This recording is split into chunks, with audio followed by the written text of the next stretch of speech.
Counterterrorism, security cooperation, governance, and trade are high on the agenda of U.S. Secretary of State Rex Tillerson's first trip to Africa. The White House holds firm on possible new tariffs as America's trading partners cry foul. And African-style trends on the Oscars red carpet. Africa 54 starts right now. Well, good evening and welcome. I'm Vincent McCory. This is Africa 54. U.S. Secretary of State Rex Tillerson is traveling to Africa this week, and high on his agenda are counterterrorism and advancing mutual ties with nations on the continent. He's expected to meet with leaders from Chad, Djibouti, Ethiopia, Kenya, and Nigeria during his travels from March the 6th to March the 13th. VOA State Department correspondent Nike Ching has more on his upcoming visit. Secretary of State Rex Tillerson's travel to Africa comes after the recent mass kidnapping of schoolgirls in Nigeria. State Department officials say finding ways to combat such incidents and promoting counterterrorism and security cooperation are high priorities for the top U.S. diplomat. Secretary Tillerson will meet up with leadership in each country, as well as the leadership of the African Union Commission based in Ethiopia, to further our partnerships with the governments and the people of Africa. In particular, he plans to discuss ways that we can work with our partners to counter terrorism, advance peace and security, promote good governance, and spur mutually beneficial trade and investment. The United States recently put several affiliates of the Islamic State terror group in Africa on the terrorism blacklist. Africa has traditionally been an area in which terrorist groups have operated. And part of the reason for that is because they assess that they are able to move across borders undetected.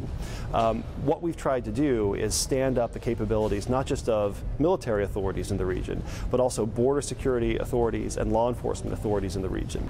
According to the State Department, 5 of the world's 10 fastest growing economies are in Africa.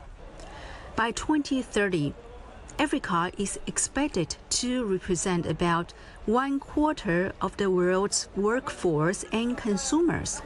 But experts note more must be done to take advantage of this growth. The continent needs to work more harmoniously in dealing with issues related to health care, to conflict, to strengthening trade, and breaking down tariff and economic barriers that prevent the continent from realizing its potential. Tillerson's trip is also seen as a good opportunity for the United States to reaffirm ties with African nations, particularly after President Donald Trump referred to the continent and Haiti in a derogatory manner earlier this year. Nike Chin, VOA News, the State Department. Well, the terrorist group Boko Haram remains a constant threat to the people of northern Nigeria. President Muhammadu Buhari visits Yobe, the northeastern state where 110 schoolgirls were abducted by suspected members of Boko Haram last month. On its official Twitter feed on Monday, the presidency says Buhari will also visit Taraba, Benue, and Rivers states, areas affected by the militant group. He will meet and console communities affected by the violence. The tweet did not say whether he would visit the town of Dapchi, where the girls were taken on February the 19th. Now, despite criticism from the U.S. and other Western leaders, Syrian President Bashar al-Assad is vowing that his military's offensive against the rebels in East Ghouta will continue. More than 600 civilians have been killed in the fighting over the past 2 weeks. VOA's Jesusame Oni has more. Abu Mohammed Alaya is searching for the body of his eldest son. It's been more than a week since an airstrike destroyed their home in Syria's rebel-held Eastern Ghouta, killing his son, his brother, his sister-in-law, and a 9-year-old niece. I buried all of his friends who died in the bombing. I just hope I can find him to bury him next to them so I can go and visit them all together. Hundreds have been killed in the last 2 weeks as Syria's military tries to regain territory inside eastern Ghouta. Syria's President Bashar Assad says the military offensive will continue. As long as there are people, who we think are the majority in eastern Ghouta, who want to exit the control of the terrorists and go to the state's control, then there should be a truce that can open the way even for one person to move from the control of the terrorist to the control of the government. The advance comes after 15 days of deadly attacks and airstrikes on the rebels. Thousands have huddled in underground tunnels and basements trying to survive. We're hungry. Our kids want milk. They want clothes. They want food. They're naked. We're consumed by dirt, mold, and destruction. We live worse than stray dogs. Please, everyone, for God's sake, have mercy on us, on the people of Ghouta. A demand by the UN Security Council for a 30-day nationwide ceasefire has been widely ignored by Syria's government. A 5-hour humanitarian pause initiated by Russia, Syria's ally, has also had little effect. This ceasefire is clearly not working. Russia has called for these joke-like humanitarian corridors. Russia needs to just do what the United Nations had agreed to and voted on, and that is a countrywide ceasefire. U.S. President Donald Trump and British leader Theresa May, in a telephone call Sunday, both agreed that Russia and Syria are responsible for what they call the heartbreaking human suffering in eastern Ghouta. Jesus Semeoni, VOA News, Washington. Washington is bracing for the start of a possible trade war between the United States and its closest allies and biggest commercial partners. It will be a radical departure from America's trading posture of the last 7 decades. VOA's Michael Bowman reports the White House is not backing down from last week's announcement of looming tariffs on foreign-made steel and aluminum. Here's VOA's Michael Bowman. America's historic role as a promoter of free trade is being shelved as ever stronger protectionist winds blow from the White House. On Twitter, President Donald Trump says America's $800 billion trade deficit gives him no choice but to protect key industries, adding, quote, "If you don't have steel, you don't have a country." Economic security is national security. The administration says rebalancing trade is overdue. We have unilaterally given away all kinds of concessions ever since the end of World War II. Concessions that were perfectly reasonable to make to Germany in 1945 or China in 1945 don't make sense anymore. Those are now very mature, big, strong economies. So there's a lot of history that needs to be undone. Around the world, a chorus of dissent. China's vice foreign minister says Beijing does not want a trade war, but stands ready for all possibilities. For them to consider slapping a tariff on steel that's exported from Canada to the United States is ridiculous. We can't sit back and allow the Trump administration to continue to push us around. Une guerre commerciale. A trade war between Europe and the United States will only have losers. The United States should know that if these unilateral decisions are confirmed, they would call for a strong, coordinated, and united response from the European Union. Et unie de l'Union européenne. Many observers believe tariffs could backfire on the U.S. economy. Not only will we have exporters facing retaliation, we will have a lot of American businesses that use imported parts who will feel the pain as well. We'll have American consumers who will feel the pain. So it will not feel like a win, even if we somehow reduce our trade deficit.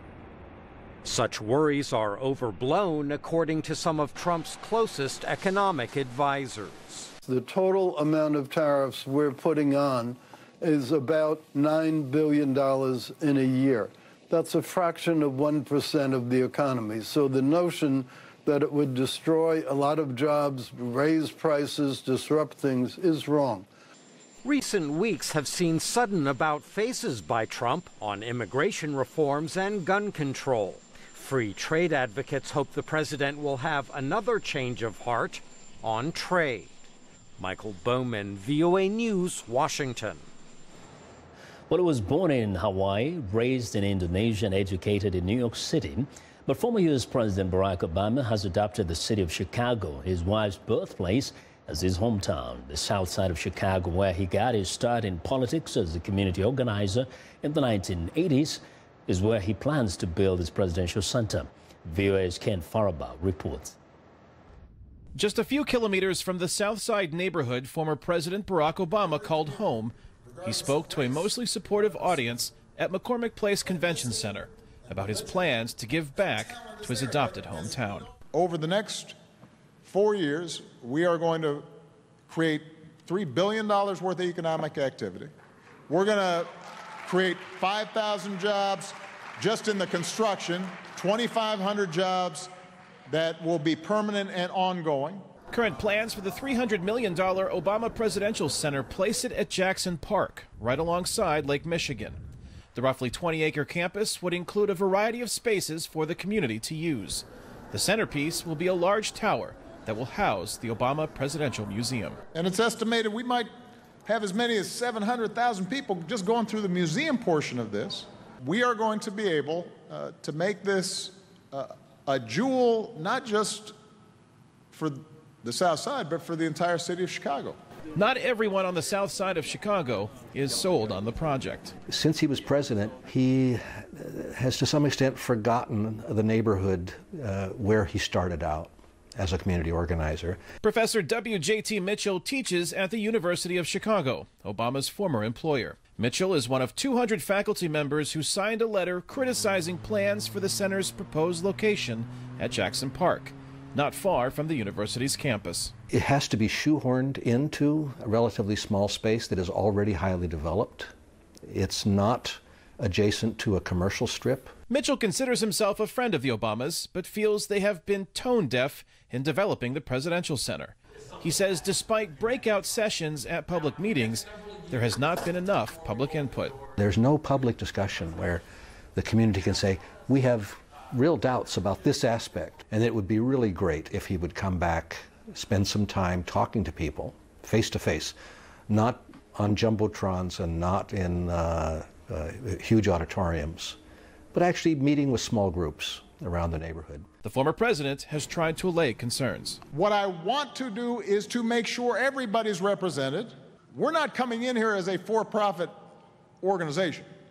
Like, I'm out there raising a bunch of money to get this thing built, to get the programming up and running.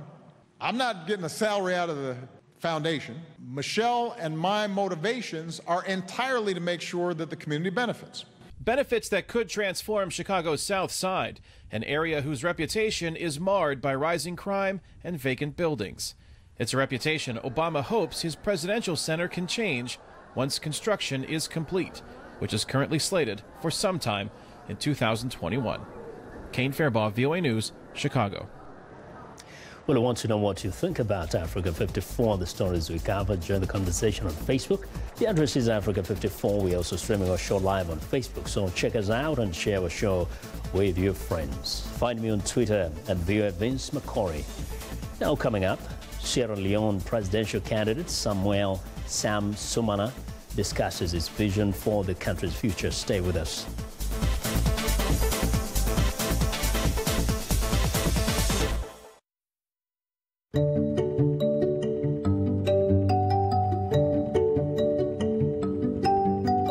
This is a country that I chose to become a citizen. I didn't have to become a citizen. I chose to become a citizen. I feel like America gave me an opportunity to pursue my passion as an artist. I really believe that clean eating is a way to a more successful life, or a happier life, if you want to put it that way. One of the things that helps me wake up every morning is doing better, being better. We grew up poor, and so I'm always focused on helping the working class be able to have a more comfortable lifestyle.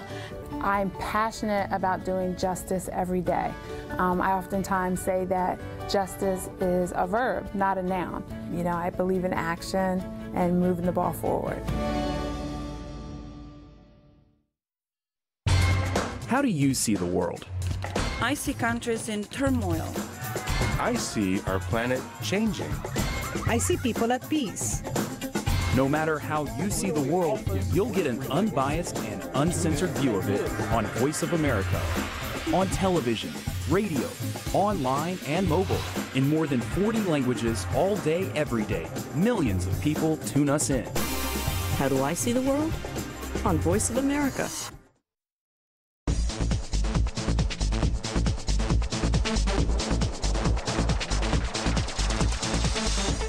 Well, Alhaji Sam Sumana was Sierra Leone's vice president before he was sacked by President Ansbai Koroma. Sumana has since formed his own party, the Coalition for Change. He is the party's presidential candidate for Wednesday's general election.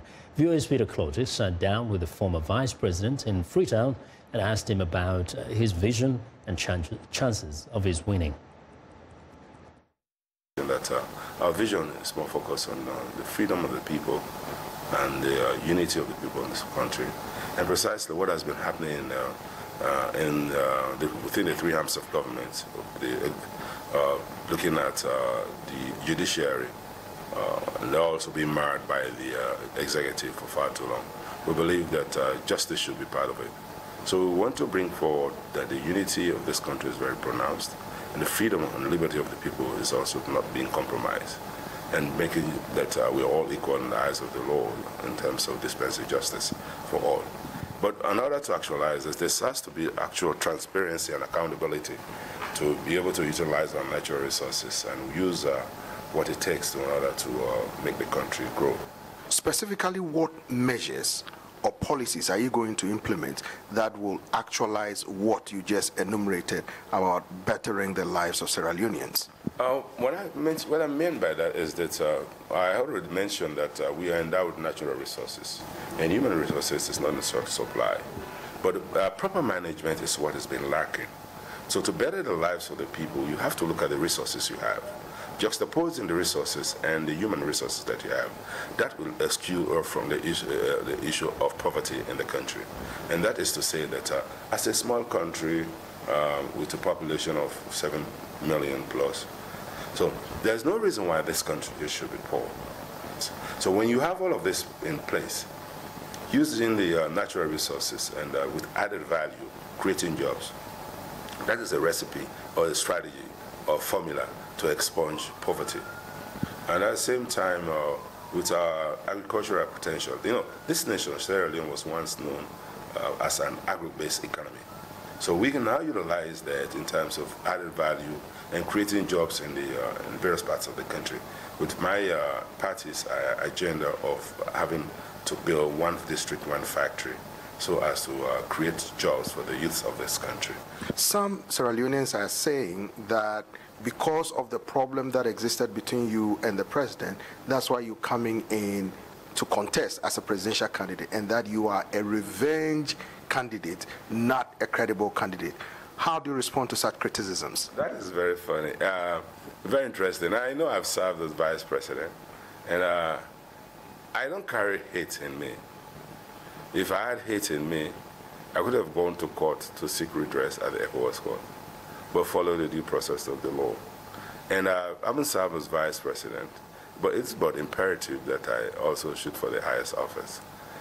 This is one of the issues that created the unconstitutional action from Anis Koroma in order to get me out of the way. And I tell you, he swore that over his dead body that I will become president in his lifetime. He's not God. But I say this, I've given to Sierra Leone, I've given peace a chance, and I serve as vice president, and I think I can prove better.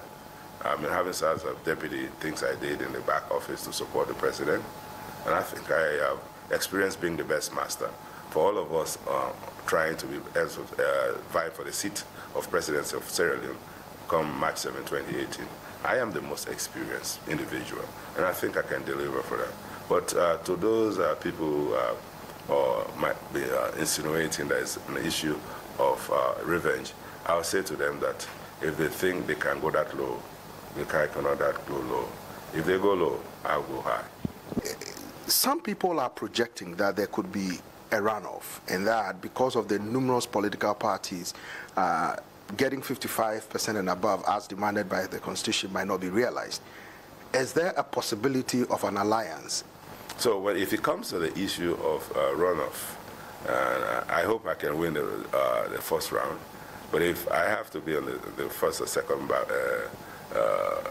position, I'm open to any political party to come and work together and better Sierra Leone. Sometimes it's not the party, it's the individual. It's who's in the driver's seat that matters. What is your message to the people of Sierra Leone and to your supporters?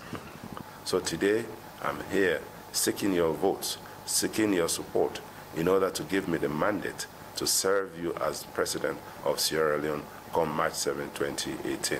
This is because I have what it takes to make Sierra Leone a better country. I have served as Vice President with distinction, and I've served you without all odds that were coming in my direction. But I say to you, this is the time for us to decide who should take the mantle of leadership of this country. Vote Sam Sumana, vote Coalition for Change. Thanks, Peter. Well, it's time now for a short break. Still to come on Africa 54, Black Panther and African fashion trends at the Oscars. We'll be right back.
Welcome back to Africa 54, and here's what's trending.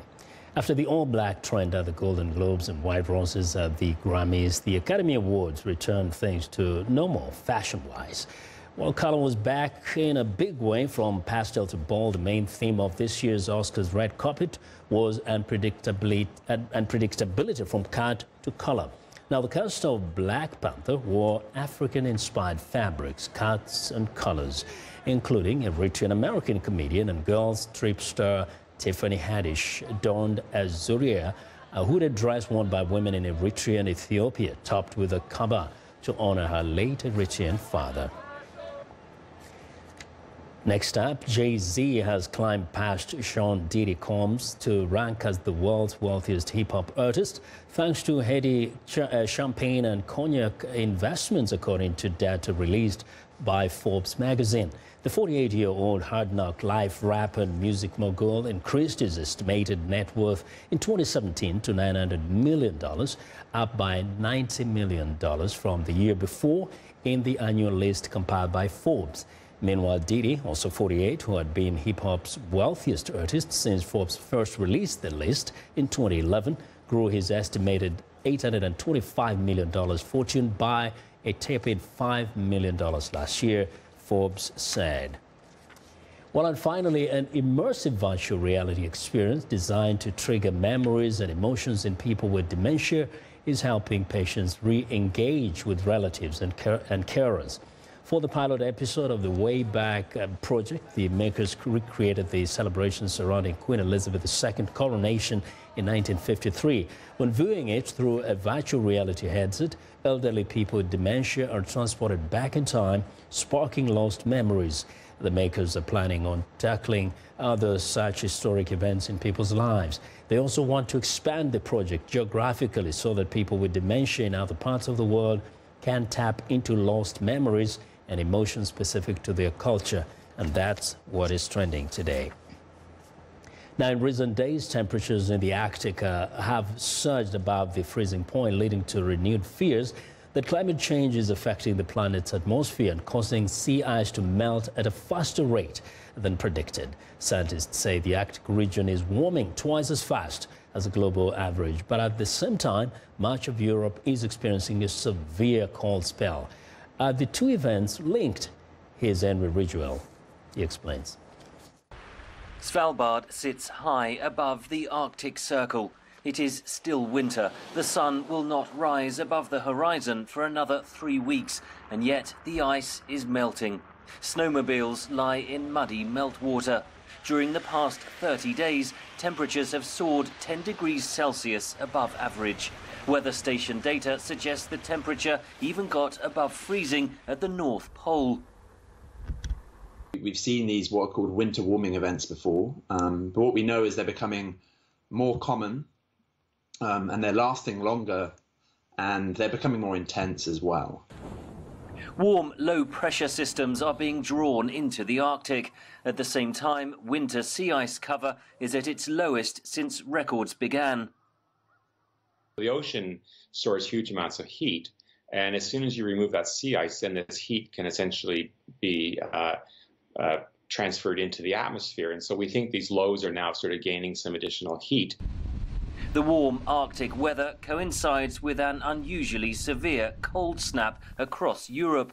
In Ukraine, the severe weather has caused blackouts. Snow has covered Rome's Colosseum. A theory known as warm Arctic, cold continents suggests the winds that circulate the Arctic and normally keep it cold become unstable. Warm air is taken in and cold air expelled into lower latitudes. Is this loss of sea ice and this rapid warming we're seeing in the Arctic making the likelihood of these cold snaps in Europe, say, more common? And that's kind of the more contentious issue here. Unfortunately, we just don't have many years of data here. 30 kilometres up, there has also been what is called a stratospheric sudden warming, which is having a big influence on the weather. Essentially, it perturbs the jet stream, which is sort of the wind of this core of high winds that go around the Earth. And so that perturbed jet stream is now leading to Europe being under the influence of easterly winds from Siberia. Short term, the plunging temperatures have caused travel chaos. Longer term, the impact, though not yet fully understood, could be far more profound for the whole planet. Henry Ridgewell for VOA News, London. Well, that's our show for today. Thanks a lot for watching, and join us again tomorrow. Have a good night.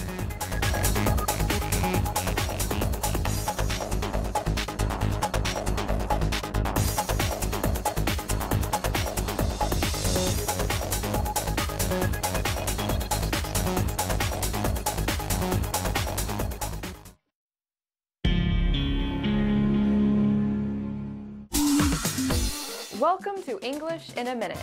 A lot of American English idioms refer to parts of the body. Get off on the wrong foot.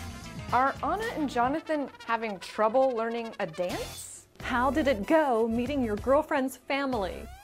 Well, it was interesting. First, I was really late. Oh, Jonathan. Yeah, and then at dinner I spilled my water all over.